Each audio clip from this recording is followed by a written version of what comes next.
Welcome to the Impactful Leadership Show. I'm your host, Greg McDonough. John Lennon once said, "A dream you dream alone is only a dream. A dream you dream together is reality."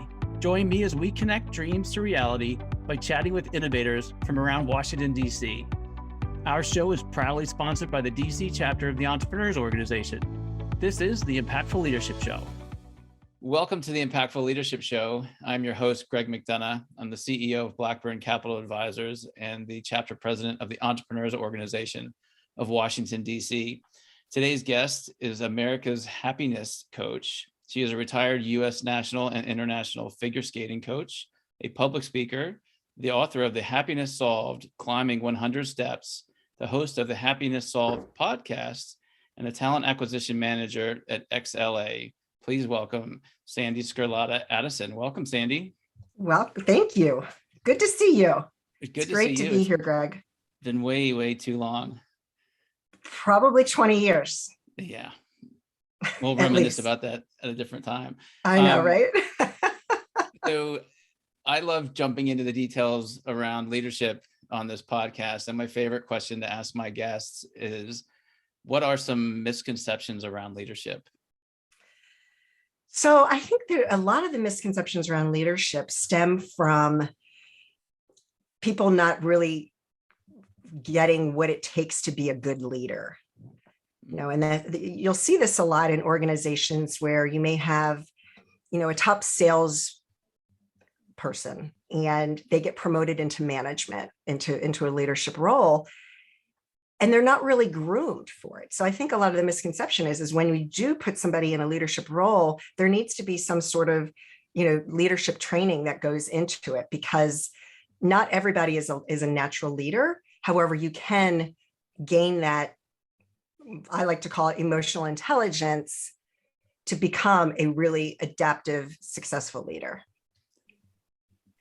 That's insightful. And when you say gain emotional intelligence, do you see that more from the person seeking the leadership role or from the organization who's pulling up the individual into the role? Like who tends to,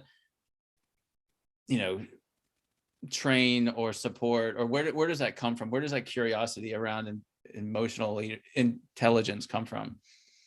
Well, it's the person that goes into the leadership. It's a skill that you can learn and you can grow, and it all comes from practice, just like anything else. Whether you're training for your Ironman or, you're, practicing to be, your sales skills or anything, it's a skill that can be learned. And it's all, it's emotional intelligence is the ability to recognize and understand the emotions in yourself and in others, and then the ability to use this awareness to manage your behavior and your relationships. So it's kind of like emotional intelligence is that something in each of us that is a bit intangible, but it affects how we demonstrate self-control, navigate social complexities, make personal decisions that achieve positive results. So the thing is that the daily challenge of dealing effectively with emotions is critical to leadership, because our brains are hardwired to give emotions the upper hand, right? So, and it's completely out of our control because it's just the way we're wired. And there's a lot of science that can back that up. And, you can actually Google it and you can read the whole explanation. I couldn't go into it because I'm not that scientific, but just you can, there is a method to that and how our brains are wired and why that is. So what this means is that your first reaction to a situation is always going to be emotional. You have no control over this. However, you do control the thoughts that follow an emotion, as long as you're aware of it. So when a situation triggers a strong emotional reaction, they call it a trigger event. And they're shaped by our personal history and similar situations that we have been in, right? So as you grow your skills with your mindset, emotional intelligence, kind of one and the same, you'll learn to identify those triggers and then practice productive ways of responding that will become habitual. And that's what it's all about. It's creating that lasting change so that when those situations come up, you have those tools. So like for every situation, I like to break it down this way. There's three steps to it. You have the situation, you have the thoughts around it, and then you've got how we react. And it's that reaction that we need to work on in order to produce more successful results. I love those 3 steps because it really brings it home for me. I'm curious, Sandee, do people get into those situations, have their thoughts, and then the reaction, and then after the fact, sort of reflect on how that went and sort of record and analyze that? Or do you also anticipate situations and what the emotion might come from that situation and how you're going to react? So being sort of proactive to the environment that you're walking into. How have you seen that handled? It's both. I would say it's really both. However, you don't want to spend too much time prior to an event, because then what happens is you start projecting and you start making up a story of what could happen, which there's some benefit to that, especially if it's an important business meeting. For example, you may want to, okay, if they react this way, let me think about how, right? So there is some, it's definitely beneficial in a business environment. I'd say in your personal situations, not so much, because you may, usually with personal situations, there's a lot of emotion around it, and it can be more passion, if you will. But I say in a business environment, it's probably not a bad idea before going into a big meeting or presentation or whatnot. If you think that your audience may react in a certain way, be prepared on your response and be prepared for, maybe they may not like what you have to say or whatnot. So there's definitely some benefit to that. I'm kind of I've been living this way for 30 years. Hate when I have to say that. You started very early. Right. Yeah, I was 2 when I started this lifestyle. Right. But for me, because my whole existence is about choosing happiness, because I've just had a lot of heavy tragedies and stuff go down in my life ever since I was born, really. And so for me, it's always about, I want to get back to that place. I don't want these negative feelings to fester, because they're going to. And to be happy, you do need to experience the full range of emotions, and it's normal. It's completely normal. And I've struggled with that a lot. I have to be honest, I've struggled with that a lot, because I sit there and I'm like, I'm a happiness coach. I shouldn't be getting, and no, to stop that. Like, you can't go to that place, because I'm human. I'm going to experience the full range of emotions like everybody does. It's just the difference is how you react.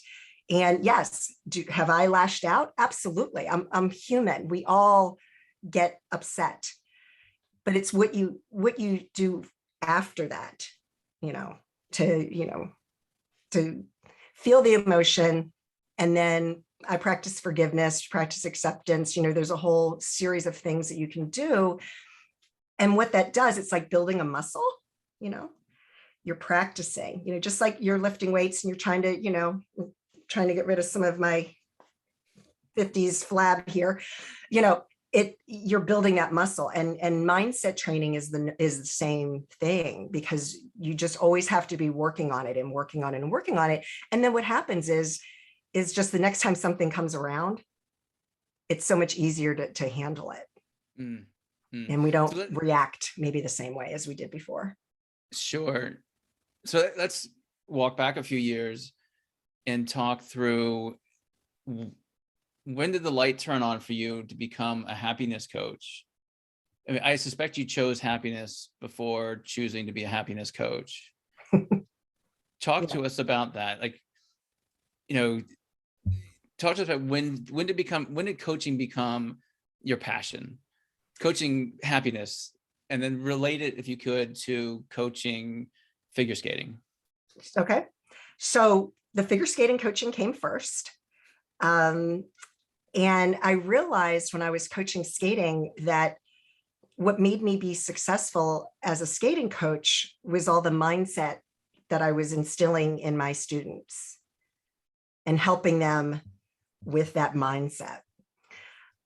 And then when I stopped coaching, it was probably around, my last big competition was in 1999. My son was born in the year 2000. I started slowing down. A lot of my students, some of them went off to college and this and that. And it just, it's a type of sport profession. It's like 7 days a week. And I really wanted to just slow down. And that was also around the time I started my IT recruiting company in 1998, but I was able to do both. So I started the recruiting company and I was coaching skating. And my company really started taking off. So I just really, dwindled down when I closed that business. I don't know if you remember in 2001, March of 2001, the dot-com burst. Mm-hmm. And I was one of thousands of recruiting companies that had to close. And so that's when I got certified to be a life coach. And I was a happiness coach then. I just didn't even realize it, but that was really what I was doing.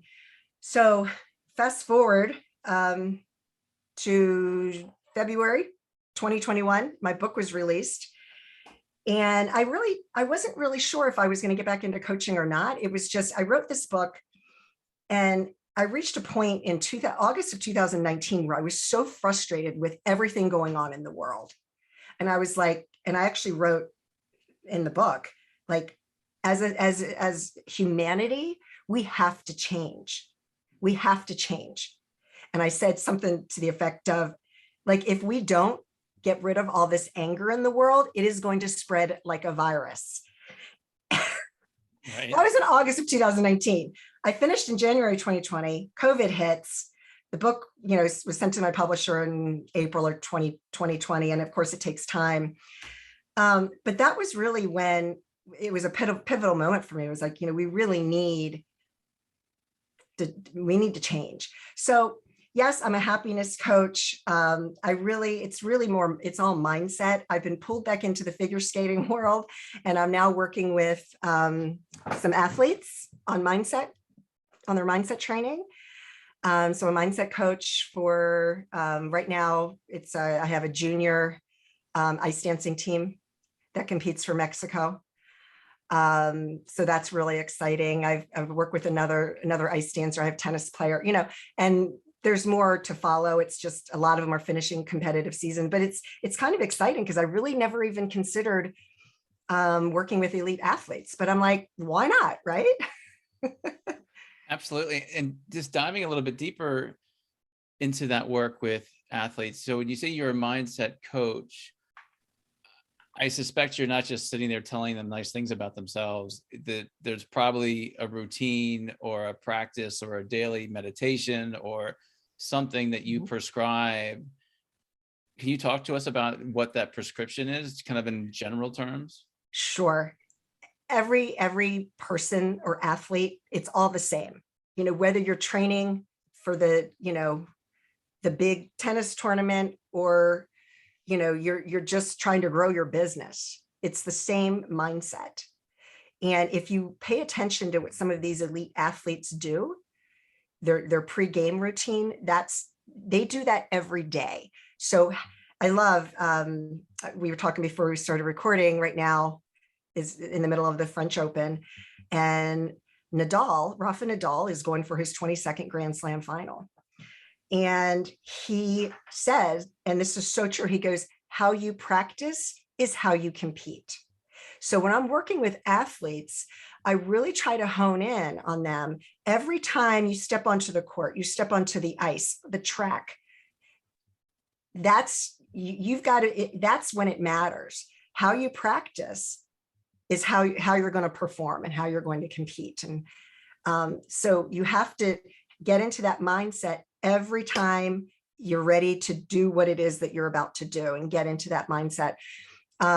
I'm really big on affirmations. However, if you're going to do affirmations, it needs to be something that's really relevant to you and resonates with you, because affirmations, I mean, you can say it out loud over and over all day long, but if you're not feeling that emotion, it has to be a feeling. Yes, there's fake it till you make it, you know, those kinds of things, but it has to be, it's the feeling that's going to bring that back, because we're energy beings, right? We're all energy. And so what you put out, you bring back, which is why, take it back to emotional intelligence. That's why it's so important to improve those skills, because how you know, what you put out in the world, whether it's if it's a negative thought, you're going to bring that negativity right back to you. Same with positive things. If you're positive, you're going to bring more positivity into your life. You know, I was watching Michael Phelps. They did a recap of all of his gold medals from the same commentators, from his very first one all the way to his last. And he tells a story during this HBO special about his coach comes up to him in the pre-warm-up pool, and Phelps is standing on the side, and his coach says, "Michael, why aren't you in the water?" And he looks at the clock and he's like, "Coach, it's 11:59. I'm supposed to get in the water at 12 o'clock. And it was that type of precision around the pregame and mindset training that really helped him excel to be the super athlete that he turned out to be. Yeah. Yeah, it's Sandee, that everybody has a routine, you know, and you've got to stick to it. you also mentioned something you just mentioned about tools and practice and developing your awareness around emotional intelligence. And I know I'm going back there, but I think you touched on something that I missed earlier. Walk us through like types of tools that people can use to enhance and improve their emotional intelligence. So it really comes down to a lot of self-management and self-control. Okay. And it's about being well-rounded. So you've got to, you want to focus on the mindset, your physical, right? Exercising, things like that. How you eat, you know, paying attention to your, you know, just all areas of your life. And that self-management is so important because, again, it's going back to how we're reacting to situations. And so the easiest way to start improving that is just start paying attention to your thoughts. Okay, paying attention to those thoughts. How often do negative thoughts pop into your mind? Probably a lot more than people want to admit. And that is because we are, again, hardwired that fight or flight. Okay, and that fight or flight protected us thousands of years ago. Now, while we're not having to run from a tiger so we don't get eaten, your brain still goes to that negative place, and it's a way to protect us. And so you just need to recognize that fear is going to come up because it's a protection mechanisms. And with fear especially, I always like to say, like, it's always going to be there. And just like it's sitting right there next to you, and put your arm around it, make friends with it, and move forward anyway, because it's always going to be there. It's just part of who we are. And the other thing that people need to recognize is, in order to grow, you have to be comfortable being uncomfortable. We only grow in every way by pushing ourselves into being uncomfortable. You know, it's kind of like, well, I know I should be doing that, and I'm going to choose not to anyway, right? It's I really should go for a 10-mile run, but I know my feet are going to hurt afterwards, so I don't want to do it. Right, exactly. So you mentioned in that recognizing fear and negative thoughts. I suspect it's a little bit bigger than that, meaning it's not just, oh, I have a negative thought right now, but is it related to, like, in that recognition process, are you writing those down, or is it you're keeping a journal of your emotions across the day? Are you keeping a journal of negative thoughts that come in and out of your, like, how do you really capsulize, that's a terrible word. How do you really capture the recognition part? So if you want to journal, that's fine. I mean, I personally don't have time for that. And I don't want to focus and put that on my negative thoughts on paper. So I don't know that I really would recommend that, because whenever we write things down, we're using more of our senses. So if you're going to write anything down, write down your positive thoughts and write down like things that you're grateful for. It's really recognizing it in the moment. As an example, imposter syndrome. So many people have that, right? You know, who am I? Who am I? And those thoughts come in. So it's about recognizing when those thoughts come in and switching it to a positive one. So if I think, you know, who am I? Who's going to listen to my podcast? And then it's like, no, okay, stop. Why not me? Of course I can do this. Of course, you know, people are going to listen to my podcast. Whatever. You make that switch. Sometimes, if it's a real strong emotion, I really believe that forgiveness is such a critical part of that process, because especially when it's negative thoughts toward ourselves, because we all do that. We love to beat ourselves up. So the forgiveness needs to take place. And you can do that. There's many different ways. Just literally, you know, oh, I forgive myself for saying this.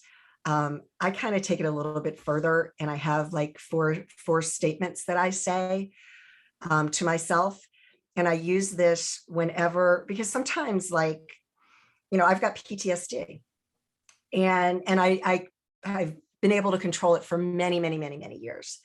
But it still pops up. And it's because of my brother died when I was 12. And so it was such a traumatic event that I spent many years just always worrying, you know, who was going to die next, who was going to die next. So now with a child, you know, my son's 21 and he's out driving and this and that, I get these overwhelming fear that sets in.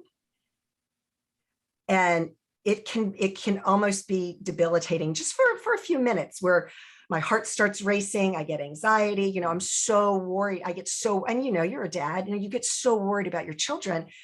And so, you know, I do deep breaths. And then I say, my four things that I say is, I love you. I'm sorry. Please forgive me. Thank you.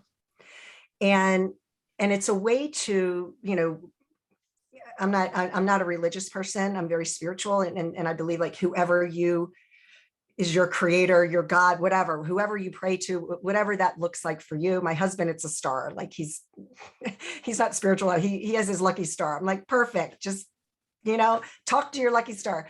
But it's, you know, saying I love you, because that's acknowledging your, you know, again, showing that gratefulness. I'm sorry. You know, I said something wrong. I did something wrong. Please forgive me. And then thank you again is expressing the gratitude. And it's just it's actually an ancient Hawaiian healing practice. But it's just a real simple thing to say to yourself. And it just calms you down. Just another way to forgive yourself. But the other thing that I want to talk about real quickly, because this can happen especially for leaders, and this is a leadership show, is stress. Stress is such a very, it kills you. And as leaders, there can be, and especially entrepreneurs, you know, it's very stressful. I've done it many times. I've started many businesses, and the stress is something that you need to learn how to manage. And obviously there's ways, you know, exercise, you know, it raises your endorphins and that's going to lower your stress. But a real quick way to reduce your stress is to start focusing on everything you have to be grateful for, you know, looking at the glass half full instead of half empty. But it really does calm you down and help you just, you know, realize, okay, things can always be worse. That's powerful, Sandee, and thank you for being vulnerable there. You know, years ago, I was sitting through a seminar that was hosted by this gentleman, Don DePani, and he walked our audience through an exercise and where we all closed our eyes and we did some deep breathing. And he's like, I want you to imagine your favorite wedding that you've ever been to, and smell the flowers and feel the happiness and all the joy, and like you just got this great sense of happiness. Yeah. And then he goes, I want you to think about the last funeral you went to and think about the sadness and this and that. And then you felt that emotion. And then we opened our eyes and we discussed it. And he said, look, I didn't change anything in your life. I just moved your awareness from somewhere positive and happy to somewhere in grieving. And to your point, if you take the practice and time to do it, you truly can move your mindset from out of one situation and into another. It doesn't change the situation, Nope. but it helps with the stress level. It helps with all those, recurring stress related issues. Yeah. You also mentioned that you have started many businesses, and I'd love to hear, especially for our audience who's full of entrepreneurs or becoming entrepreneurs or they're seasoned entrepreneurs. Talk to us about starting your first business and the emotion and the feeling that was in and around that. I was very young. And I learned everything from your dad and his company. For those listening, I was the first office manager of Greg's dad's company I was hired in 1990. And I worked with Charlie Bolliard. And he taught me so much. So, here, when I started my IT recruiting company, my little brother was a recruiter in New York, and he's the one that pushed me. He's like, you can do this. And I had all this time during the day because I was a skating coach. I had my 6 hours a day where I wasn't working, because that's why it's hard being a coach. I'm on the ice at 5:30 in the morning, work for a few hours, then I have all day off, and then I go back at 3:00, So I started it, and he really pushed me. And I didn't even think about it, Greg. I was just pretending I was Charlie Bolliard and I knew what I was doing, and I was just going for it. And I do this, and now I do this. And I mean, there were so many things I could have done differently.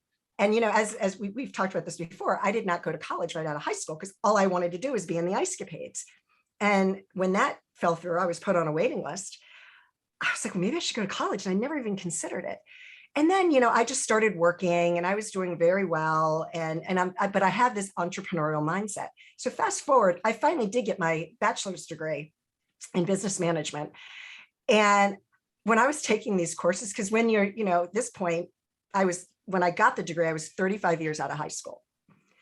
And I'm taking these business classes. And as an adult in education, you absorb a lot more than if you're right out of high school going to college.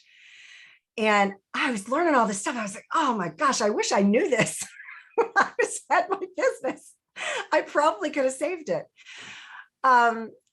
Yeah. And I mean, I can tell you a lot of what not to do. But yeah, there was not a lot of fear. I just was like going for it. And I did so well, like within a year and a half of business, I had $1.2 million in revenue after 18 months. And that was also the market. It was the whole environment was just hot. And then it crashed. And I'll never forget March of 2001.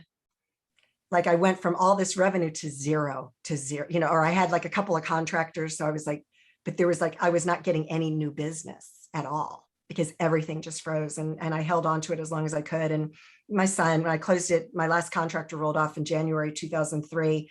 My son had just turned 2 a few months earlier. My ex-husband was a very successful lawyer. And I was like, we just got to close up. We were spending our own money to keep it going. And I just decided to stay home with my kid. I knew I was only going to have one. And I was like, let me just stay home with him. But then, that's when I got certified to be a life coach. So I was still working, but yeah, but there was not a lot of fear. Today, there's a lot of fear because I have started my business and I am working with clients and whatnot. I still have my full-time position. And I love what I do. I absolutely love what I do. And I love, because I'm coaching people, I'm giving people opportunities. And I absolutely love it. At some point, will I retire from the corporate world and just coach full time? Yeah, I think so. But as long as I can do both, I'm going to do both, you know, So let's talk a little because bit of that fear I'm remarried, but I still have a kid in college that I'm responsible for. So, so the fears for me today stem around, the finances and, making sure, because I still have a child to take care of and all of that. And it's, I have to be responsible from that perspective. But yeah, there's a lot of fear around it for sure. And you just have to keep plugging forward. Talk to us a little bit about your ideal client, if there is such a thing. Like, what somebody comes to you and is looking for coaching, what tends to be the thing they're looking for? If that question makes sense. Like, what's an ideal client? I come to you and say, Sandee, I'm unhappy, or is it, Sandee, I want to be happier? Like, talk to us about why people come to you and your coaching. Yeah, so it's usually, so right now, let me just use my athletes as an example, because I think people will be able to relate to that a little bit more. So I have, let's just say one, for example, an athlete struggles with confidence. And so working with that athlete to help them build that confidence muscle. And a lot of times, I put together PowerPoint presentations, and really like show them like all sorts of exercises and things that they can do. Sometimes it's a goal. I have another client who she's an adult ice dancer and she's getting ready to take a test tomorrow, actually. And I've been working with her for 6 months. And the interesting thing is, like, not only has it helped her performance on the ice, it's changed her whole life. She's speaking with she was having, had a little bit of difficult relationship with her daughters. It's changed her whole life. And, I talked to her yesterday and she's like, I can't even believe how my life has changed in 6 months. And I just hope she passes tomorrow. She's taking a test. I'm like, please, because I've been working with her for 6 months, helping her with her mindset. And so it, everybody has a different reason. It could be, a goal they want to achieve. Some people, they really do. They just want to have better control over their emotions. And a lot of times, people are stuck in that negativity. I have family members that I just spent with the last weekend. I love them to death. And they can be some of the most negative people I've ever been around. And I sit there when they're talking and I say those statements because I don't want that negativity into my awareness. So I'll be like, they're talking, I'm like thinking, I love you. I'm sorry. Please forgive me. Thank you. I'm like, I just like, sorry. Because it's just that, so negative. And some people, they really feel like I can't change. And here's the thing. I have a mentor. I'm in a mastermind and I have a mentor and he was on my podcast. And I said, you got into personal development, like right out of college. I'm like, that's kind of young. Like most kids right out of college, they're just thinking about partying and, all of that stuff. And he worked on Wall Street and he said, I realized, I got introduced to it because I realized like this light bulb went on. I was like, wow. So you mean to tell me who I am today doesn't mean that that's not who I'm going to be in the future? Like I can actually change who I am and how I think. And I'm like, yeah. And a lot of people just get stuck. And it's sad because there's just so much more to life. There's so much more to life. One piece of advice my grandmother gave me, many, many years ago was every 5 years, consider changing your career or changing what you're doing or changing, like, to your point, you don't have to be building widgets from age 18 to age 65. Yeah.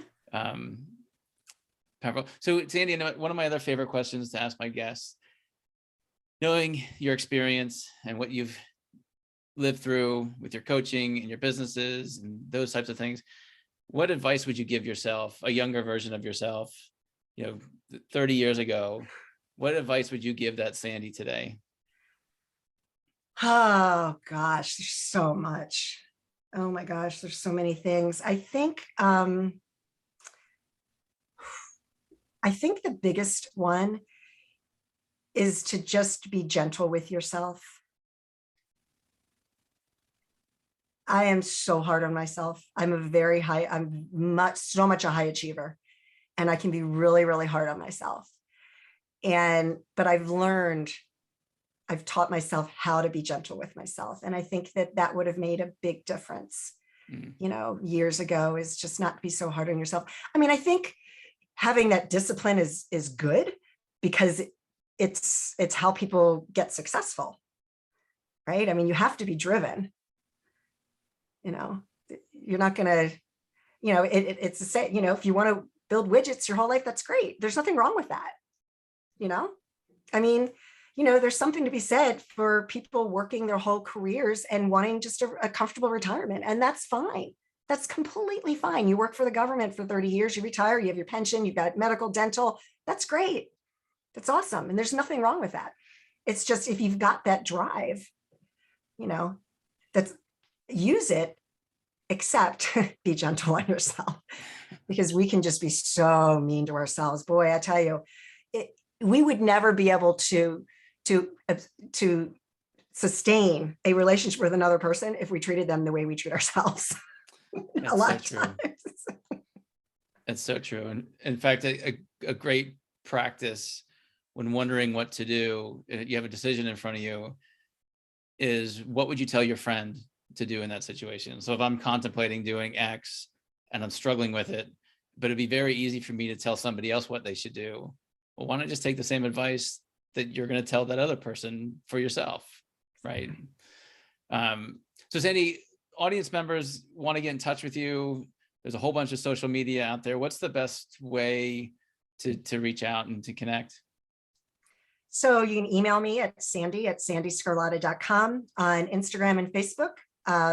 My personal page is Sandee Sgarlata Addison. Addison's my new married name. Sgarlata is my pen name, so got to keep using that.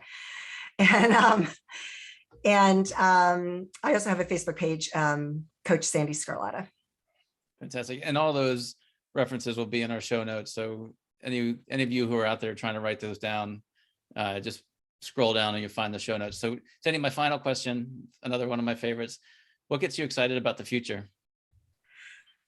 Oh, what gets me excited about the future is just being able to make an impact on as many people's lives as I can. This is a movement, my Happiness Solved movement. And I want to impact as many people as I can, so that they know that happiness is a choice. It's not a destination, it's a journey. So many people just think that, okay, well, I'll be happy when, I'll be happy if. No, now's the time to be happy. Be happy. So now. that excites me. That excites me so much. Yeah. Well, thank you for lifting my day today. You've added some happiness, and I'll carry that forward. Sandee, it's been great to have you on the show, and I look forward to seeing you soon. Yes. Thank you, Greg. Thank you so much. We'll talk to you soon. And that's a wrap, my friends.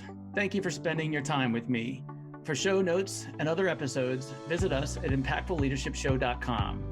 One last food for thought: walk on with hope in your heart, and you'll never walk alone.